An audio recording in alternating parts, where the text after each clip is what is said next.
Hi, welcome to this video. We're gonna guide you through how to create stickers in WhatsApp from photos.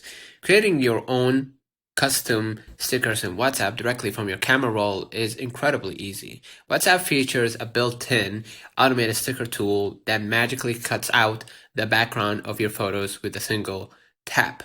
Now, step 1, open the sticker panel here. Inside, we're gonna go ahead and create a new sticker. Right, by hitting the plus button or create sticker button here. Okay. Give access to your photos and select the photo. So let's say this one, right? And a sticker will be generated automatically.